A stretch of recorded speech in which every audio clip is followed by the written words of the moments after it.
Boa tarde a todas e todas. Que bom que a gente ainda tem um bom público presente depois dessa jornada bonita, falando sobre sustentabilidade, sobre direitos, sobre vozes de mulheres, muitas mulheres nesse palco. Nunca é demais a gente pedir uma salva de palmas para essa mulherada valente da Amazônia.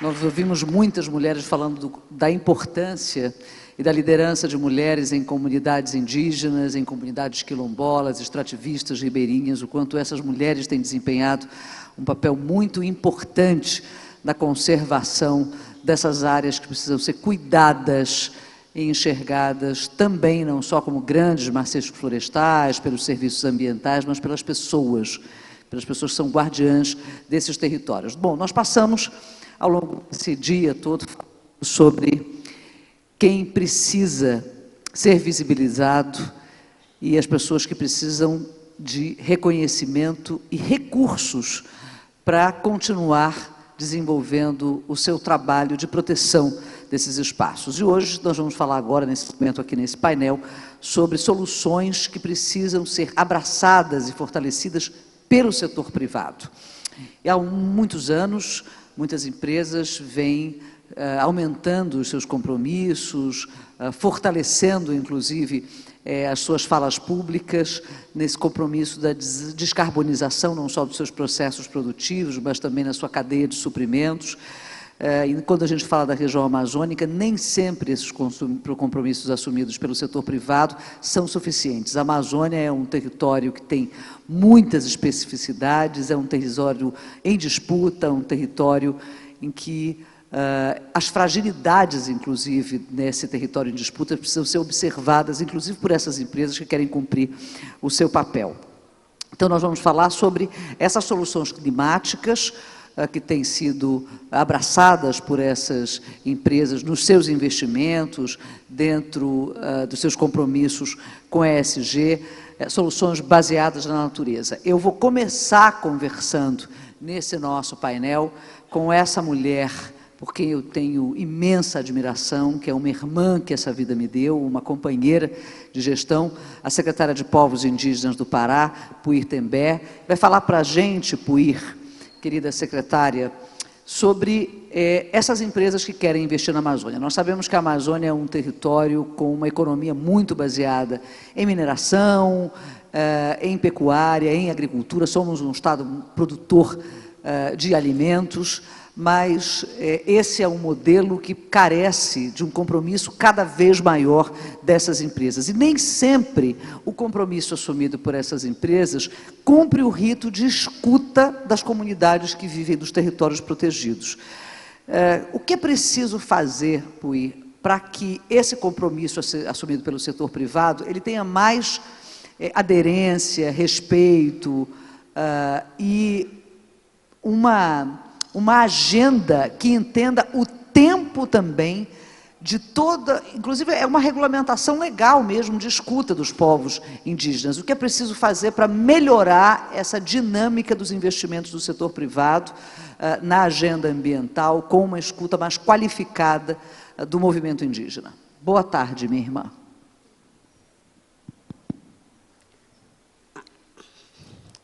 Boa tarde. Boa tarde, meu Pará. Boa tarde. Boa tarde, Úrsula, minha amiga. Boa tarde às amigas aqui que estão. Boa tarde a esse amigo também. Mas muito boa tarde aos indígenas que aqui estão, aos companheiros e companheiras. E quero muito aqui agradecer esse momento de escuta, esse momento de diálogo, agradecer o convite à Global Cities, que me convida a estar aqui. Hoje, para mim, é muito importante, porque hoje eu estou falando aqui em casa, aqui dentro da nossa casa, no nosso estado, na nossa Amazônia. Todas as vezes que participei do Global Cities, sempre fui falando lá fora, e que é importante do mesmo jeito, mas nada se compara com a oportunidade de estar em casa. Muito obrigada. Úrsula, olha, acho que a gente tem... É difícil, por incrível que pareça, a gente falar de de construção, né? De respeito. Eu acho que a palavra respeito, ela é tudo. Tudo para todo mundo, para todos nós, seja os povos indígenas, seja ao setor privado, ao setor público. Só há um processo de construção a partir da escuta. Quando você para escutar, para entender aquilo que você desconhece, você passa, a partir de então, a respeitar. E é por isso que os povos indígenas têm tanto falado, e isso é um lema para nós, os processos de consulta prévia informada dentro dos territórios. Não dá mais para falar de qualquer benefício que seja, de qualquer desenvolvimento que seja, se não escutar, se não houver esse diálogo. Esse processo é fundamental para um processo de construção, seja ele em políticas públicas, através do setor público, mas também em políticas de ações privadas, de empresas privadas. Eu acho que a gente não pode dizer que não concorda, que não aceita com certas empresas que têm uma sensibilidade, não são todas, eu acho que é importante a gente deixar isso claro, nem todo mundo tem essa visão, esse olhar de querer respeitar. Se a empresa não tem, dentro do seu critério, dentro do seu regimento interno, essa sensibilidade e o respeito, ela não vai conseguir construir algo para a sociedade nenhuma. Ela vai conseguir algo para dentro e não para fora. E é por isso a necessidade da construção através da escuta, da consulta, sim. A gente quer construir. A gente quer somar. A gente também quer fazer parte do processo, desde que nós possamos ser envolvidos. Então, acho que um caminho ideal e dizer, a gente quer, sim, qualquer diálogo que seja, mas para um processo de construção. Mas só vai dar certo se houver o processo do respeito, houver a escuta dos protocolos de consultas hoje existentes dentro dos territórios. Não dá mais para a gente falar, para a gente pensar e fazer qualquer ação que seja dentro dos territórios, abrir a nossa casa, sem a gente saber quem está entrando. E é por isso a necessidade de mudar, das empresas começar a nos enxergar num processo também de oportunidade de escuta. Acho que às vezes as empresas têm medo do diálogo porque não conhecem. Então, quando você não conhece o desconhecido, você tem medo, você não se aproxima. E é por isso que também nós, povos indígenas, estamos nos desafiando a entender, a compreender o tão desconhecido. E é por isso que hoje eu me desafiei, o movimento indígena se desafiou a nós estarmos nesse lugar, ocupando uma secretaria tão distante da gente estar dentro. A gente veio para cá para tentar entender, construir e buscar isso conjunto com a sociedade civil. A gente, quanto Secretaria de Estado de Povos Indígenas, a gente tem feito esse diálogo, esse processo de escuta. Eu não posso, por ser indígena, começa por mim, eu não posso, por ser indígena, a querer levar aquilo que está na minha cabeça sem sequer consultar os povos dentro dos territórios. É eles que necessitam, é eles que precisam. Então, é dialogado com eles que a gente constrói um Pará, um território seguro. Grata, minha irmã. Manuela, vamos para você. O Equitable Earth Standard é um novo padrão desenvolvido em parceria pelos povos indígenas, um projeto de conservação liderados por comunidades indígenas, comunidades locais, comunidades que são a alma desses territórios protegidos. O que inspirou a criação desse padrão? De que forma ele garante um poder real de governança para essas comunidades indígenas, para essas comunidades locais, nesses projetos de investimento do setor privado na conservação? Boa tarde. Eu acho que a gênese ou a necessidade vem muito do que a Puir está falando, que é garantir que os indígenas eles estão envolvidos. E o processo de consulta prévia, é óbvio que ele tem que existir dentro de um projeto e ele tem que seguir sendo respeitado. Mas existe uma etapa anterior ainda, que é quem escreveu as regras do standard de certificação? Quem pensou como essa certificação deve acontecer? Quem pensou o que deve ser respeitado? Quais são os critérios que vão ser utilizados para certificar um projeto? Quais são os pontos de verificação? Quem vai fazer essa verificação? Toda essa estrutura que existe hoje em dia para um standard de certificação, ele precisa integrar a voz dos povos originários. Ele não pode ser pensado só no norte para ser aplicado nos povos originários que estão aqui no sul.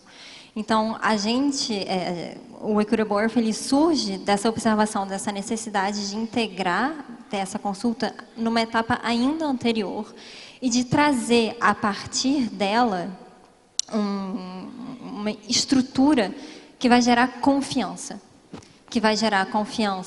Para os povos indígenas de que um projeto que está sendo proposto ser certificado sob esse estándar vai, de fato, assegurar os direitos deles, porque eles têm muitos direitos dentro desses projetos. E que o setor privado, que vai depois comprar esses créditos que vão ser gerados, também vão poder estar garantidos de que os projetos estão sendo produzidos respeitando todos esses critérios que foram co-desenvolvidos com os povos originários, com uma equipe técnica, com pessoas que estão no terreno. Então, essa necessidade surge de um envolvimento e dar aos povos originários o protagonismo que eles precisam, e do entendimento que a gente precisa construir mais confiança e mais segurança nesse mercado de carbono, que está diretamente ligado ao que a Marina Silva falou hoje mais cedo e que o governador falou hoje mais cedo, que precisa existir uma participação de todo mundo, e a gente quer trazer a infraestrutura que permite que todo mundo participe com confiança e com os seus papéis assegurados e os seus direitos assegurados. Grata, Manuela. Vamos para você, Ronaldo, falar do projeto Pantera no Corredor da Onça. É para proteger biodiversidade, mas escutando o que faz sentido dentro da dinâmica dos territórios protegidos. Como funciona o projeto e como vocês também assumem esse compromisso de maneira definitiva com uma governança, um desenho de participação dos territórios, das lideranças dos territórios na implementação desse projeto de conservação do setor privado. Bom, primeiro eu quero agradecer, muito obrigado pelo convite, pela oportunidade de estar aqui. E eu queria fazer um comentário antes de responder a sua pergunta, que eu conheci essas mulheres maravilhosas há pouco tempo. A gente ficou ali nos bastidores conversando, mas me deu a sensação que a gente se conhece há muito tempo. E foi muito agradável as conversas, obrigado, e vou levar para sempre esse começo de amizade, acho que a gente vai levar por muito tempo. Então, agradeço a oportunidade. Bom, o Corredor da Onça, ele, na verdade, é uma iniciativa que envolve inúmeras instituições na sua concepção, né? Instituições não governamentais, outros setores da sociedade, diferentes setores da sociedade e governos, né? E ao longo desse território, que englobam aí 18 países, 17 países são signatários desse modelo de conservação que é a criação do Corredor da Onça Pintada. A Pantera é uma organização que trabalha com felinos no mundo inteiro, mas para a América Latina tem um grande foco com a onça pintada e a conservação dessa espécie aqui. O modelo hoje, ele conta com um apoio muito grande dos governos, de agências internacionais como o PNUMA, o PNUD, essas agências que dão suporte a esse tipo de projeto, e também muita filantropia, né? São doações de pessoas ou empresas que apoiam o desenvolvimento desse projeto. O que a gente quer agora é dar um ganho de escala nesse processo. E é aí que entra essa relação, né, com, por exemplo, o BNP Paribas, Everland, que estão criando esse mecanismo de elaboração de estratégias onde os povos e as comunidades que vivem no território que vão definir quais são os caminhos que a gente vai adotar para elaborar a criação de crédito de carbono, criação de créditos de biodiversidade, e eles vão definir para a gente quais são as medidas que nós vamos utilizar para esses créditos, tanto de biodiversidade como de carbono. E por que isso tem um papel tão importante com relação aos territórios indígenas, né? Bom, começa pelo aspecto cosmológico para os povos indígenas, né? A onça pintada tem um papel de divindade em muitas etnias, né? na cultura indígena tem um papel muito forte. Tem, por exemplo, para os tupinambás, né, que eram os indígenas que ocupavam toda a nossa costa praticamente, quando os portugueses chegaram, para eles a onça pintada ela podia construir, destruir e reconstruir o mundo. Ela tinha esse papel divino para a sociedade indígena. E quando a gente vai para o lado acadêmico, científico, a gente já vê que eles tinham muita razão em relação a isso. Porque hoje a gente vê no aspecto científico que a onça pintada ela tem um papel regulador no meio ambiente, né? Ela é uma espécie de topo de cadeia alimentar, então ela faz uma regulação naquele meio ambiente, então a gente diz, onde tem onça, tem vida, né? Então essa relação já é extremamente forte nesse contexto também da relação com as comunidades indígenas e a cosmologia e a ciência. Mas hoje também a ciência mostra que as maiores populações de onça pintada que a gente tem na área de distribuição da onça estão nos territórios indígenas. Então, é fácil concluir que quem protege a natureza e quem guarda as onças pintadas para nós são as comunidades e os territórios indígenas. Maravilha. Vamos falar com Gabriela, que representa o ICC Brasil. O ICC é uma entidade gigante, estava até falando para a Gabriela, que é tão superlativa a amplitude de representação dessa entidade ligada ao setor privado. São 45 milhões de empresas ao redor do mundo. No Brasil, há uma representação forte também, o ICC tem uma atuação de auxiliar até o próprio poder público dentro da elaboração de documentos que orientam políticas públicas nessa relação com o setor privado. Gente, a gente só vai fazer se fizer junto. Estamos no mutirão, né? Estamos na vibe do mutirão e o setor privado tem um papel importantíssimo em toda essa agenda de transição energética, de financiamento climático, de justiça climática, de escuta aos povos e comunidades tradicionais. Como é, Gabriela, que a gente impulsiona essa motivação das empresas na adesão a essas ações, a esses investimentos ligados à ação climática? Boa tarde. Boa tarde, um prazer enorme estar com vocês e com esse painel realmente tão incrível. Eu acho que a gente tem uma boa notícia, que muitas empresas hoje entendem e abraçaram a questão ambiental como uma prioridade de negócio delas. Mas, além disso, a gente tem uma realidade hoje que se impõe, que quando você vê os números, eles são muito reais, são muito concretos e assustam. A ICC globalmente fez uma pesquisa que mostra que nos últimos 10 anos, o custo de eventos climáticos severos à economia global foi de mais de 2 trilhões de dólares. Então, fica muito claro aqui que se nós, como setor privado, como sociedade, não mudarmos a nossa lógica de produção, a nossa lógica de como nós operamos, de como nós funcionamos, isso só vai aumentar.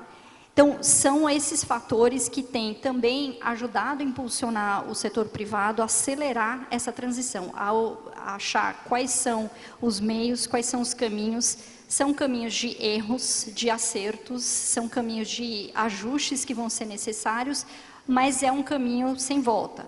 Hoje, a gente ainda tem que parar para discutir se é necessário ou não.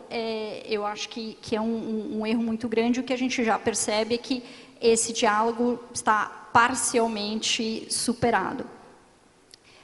O que as empresas hoje têm realmente se dedicado eu acho que o ponto da Puira é muito importante, é entender quais são todos os fatores dentro dessa equação. Então, não é uma empresa que vai fazer tudo sozinha, não é um setor que vai fazer tudo sozinho, mas é uma solução que realmente tem que ser discutida e integrada, não só com o governo, com o setor privado como um todo, com as comunidades locais. Esse ponto eu acho que dentro da ICC a gente tem visto uma disposição e uma vontade muito grande das empresas de sentarem com todos os stakeholders, com sociedade civil também, com academia, com pesquisa, para que você possa entender a equação como um todo e qual é a melhor solução. Uma boa notícia também é que acho que o Brasil tem abraçado e tem muito claro para ele o futuro que nós queremos ter. Então, é o futuro de um Brasil liderando a pauta ambiental, tanto aqui quanto lá fora, mas tornando isso um grande ativo positivo para o país. Ou seja, uma economia cada vez com uma pegada de carbono cada vez menor, uma economia que entende quais são os seus bioativos e entende quais são, quem tem que estar à mesa e como a gente vai chegar a uma solução que nos faça crescer não só economicamente, mas que traga desenvolvimento social, que traga benefícios para a sociedade como um todo, entendendo as particularidades de cada comunidade. Então, acho que os fatores externos têm empurrado isso, mas o que a gente vê é um setor privado muito mais disposto a sentar, a ter um debate mais aberto e construtivo para que a gente possa chegar. E a gente tem exemplos já muito significativos. O que a gente precisa agora é de mais escala e mais velocidade. Mais escala e mais velocidade. Chegamos num ponto muito importante.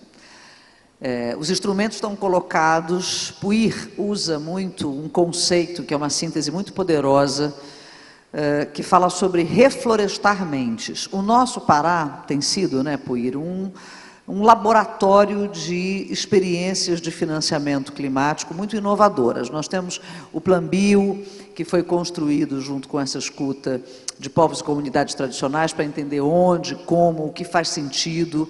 O próprio RED+ jurisdicional, que é um crédito de carbono com repartição de benefícios, escutando o que faz sentido para as comunidades indígenas nesse momento em que nós já temos uma regulação jurídica, né, Puir?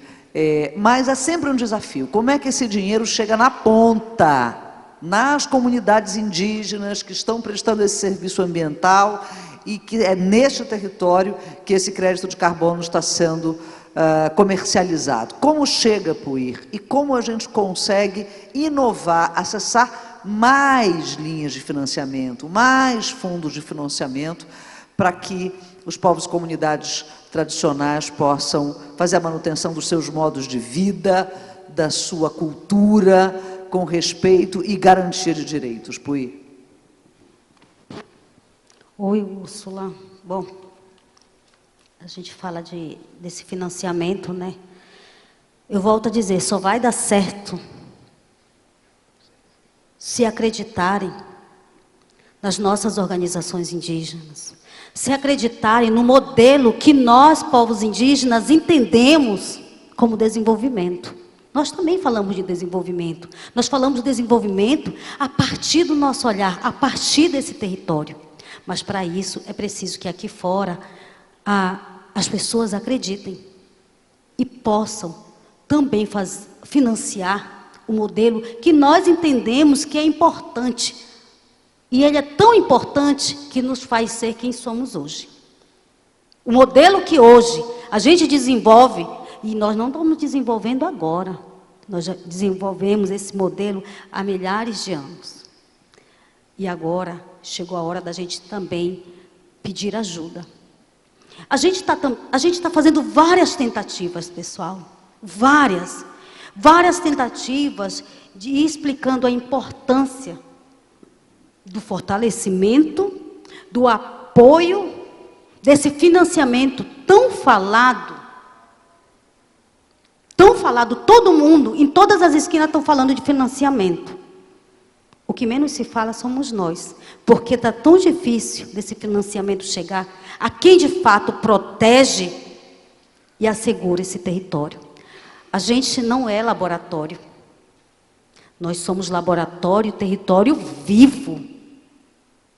É necessário que as empresas, que a sociedade entenda. E aí, pessoal, além de ser secretária, eu sou liderança indígena, antes de ser secretária, eu sou liderança indígena.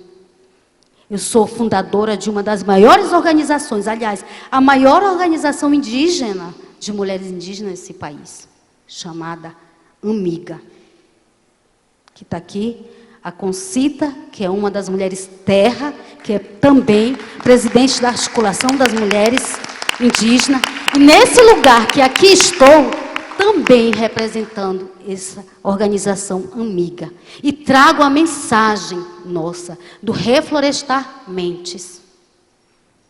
Está na hora da sociedade, está na hora das empresas, dos setores privados, mudar esse modelo de achar que o desenvolvimento que serve para vocês não é o mesmo desenvolvimento que serve para nós, para os territórios. E esse financiamento ele precisa chegar, porque a gente precisa demarcar os nossos territórios. Você só vai respeitar, eu volto a voltar na primeira pergunta, quando há respeito. E respeito é também demarcar os territórios indígenas. A demarcação dos territórios indígenas, amigos aqui presentes, amigas, pessoas que eu conheço, outras não. A gente precisa fazer uma corrente de força. Essa luta está pesada para todo mundo, mas não está tão pesada. Não está menos pesada do que para quem defende as populações tradicionais, os povos indígenas, que vêm carregando esse fardo há tantos anos e que menos recebe por esses impactos ambientais. Nós somos os que menos recebem. Aliás, a gente nem recebe por esses impactos. Então, o que a gente defende e o que a gente protege, o que a gente assegura, a gente não está mais assegurando. A gente nunca assegurou para nós. A gente sempre assegurou para a humanidade, ou seja, para o planeta. E eu sempre digo, o fardo está pesando tanto e está na hora de ser dividido. A responsabilidade ambiental, essa responsabilidade do que está acontecendo, dessas mudanças climáticas, ela precisa ser dividida com a sociedade. E é por isso, amigos, amigas, quem esteja nos assistindo, venham com as mulheres indígenas, venham com os povos indígenas, venham juntos reflorestar as mentes. E quando falamos de reflorestar as mentes, nós não estamos apenas mais falando do reflorestar o território. É importante e é necessário. Mas a gente precisa reflorestar aqui e aqui. Porque nós estamos adoecendo, estamos doentes do egoísmo, da vaidade. Estamos doentes, amigos. Nossa vaidade está destruindo as nossas gerações. O nosso egoísmo está acabando com o futuro dos nossos povos.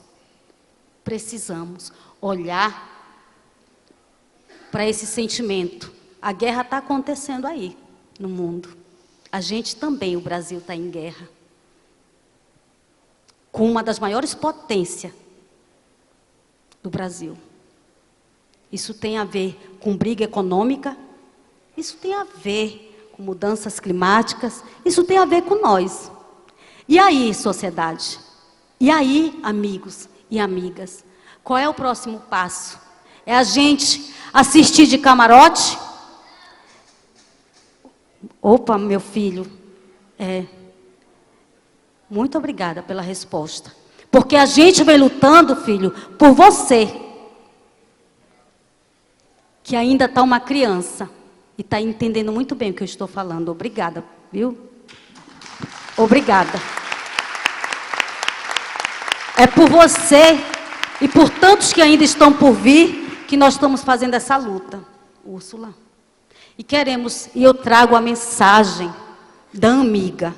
Está na hora de nós reflorestarmos as mentes, de levar também o financiamento para as comunidades. A gente precisa fortalecer as organizações indígenas, precisa fortalecer as populações tradicionais, que têm feito um trabalho incansável e têm tido pouco retorno, pouco apoio, porque uma sociedade ainda sequer acredita nisso.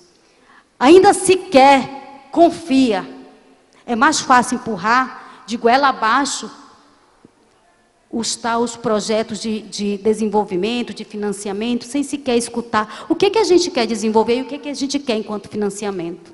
A gente está falando de financiamento, mas para isso, até para isso, a gente quer também dialogar, ser escutado. Porque o que você quer financiar, nem sempre é o que eu preciso, nem sempre é o que os povos indígenas precisam. A gente quer financiamento para a demarcação dos nossos territórios. A gente quer financiamento para a proteção dos nossos territórios. A gente quer financiamento para apoiar o trabalho dos guardiões. Eu sou uma guardiã, pode até não parecer.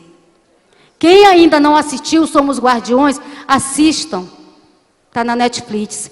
Eu sou uma que estou aqui. A Juma Chipaia é outra. Assistam o filme da Juma Chipaia. É o trabalho que mulheres indígenas têm feito. E precisa, sim, de financiamento para a gente dar continuidade. Porque o que a gente não faz para nós. Nunca mais, nunca foi para nós. Foi também para vocês. E é falando de financiamento, é levar financiamento às mulheres, é levar à juventude, é levar às organizações. Mas precisa também que essa sociedade, que as empresas mudem a concepção, mudem essa visão de pensar sobre os povos indígenas. Vamos juntos reflorestar as mentes. Está na hora e é agora. Obrigada.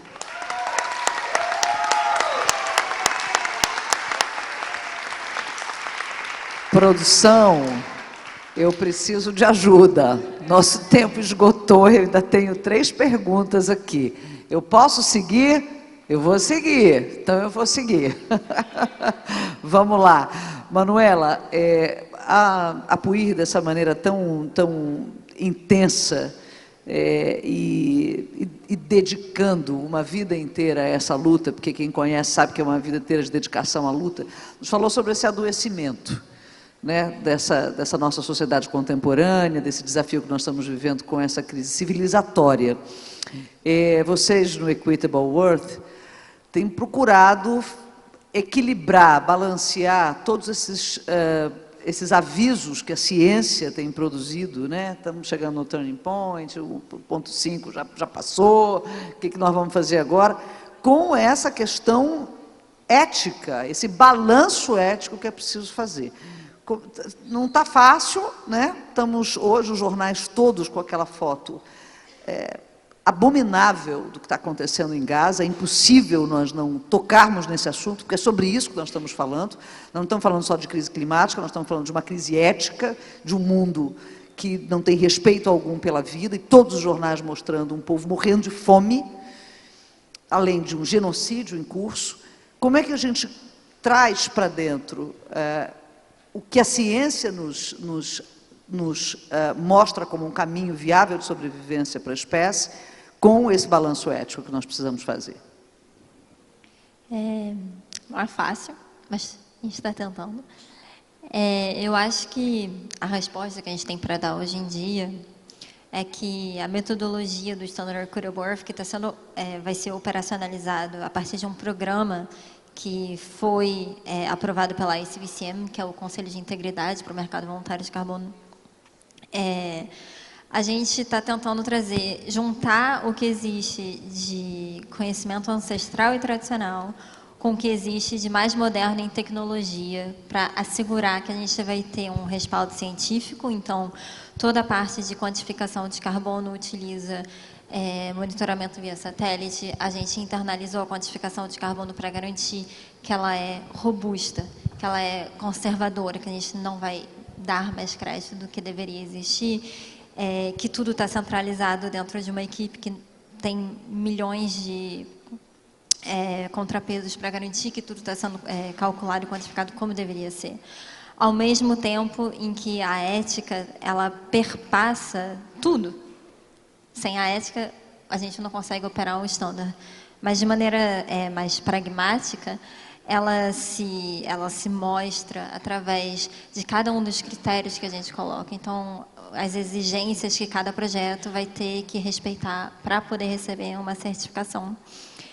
E no fato da gente ter previsto para incorporar os povos originários, as comunidades, dentro do nosso Conselho de Governança. Então, existe uma metodologia, a nossa metodologia, ela opera sobre um conselho técnico, consultivo, que, na verdade, tem um oversight do que deve acontecer, e existem assentos garantidos para que a gente garanta essa escuta, esse respeito, para que a gente opere de uma maneira ética, não só dentro do que hoje em dia existe, mas dando protagonismo a quem deveria ter.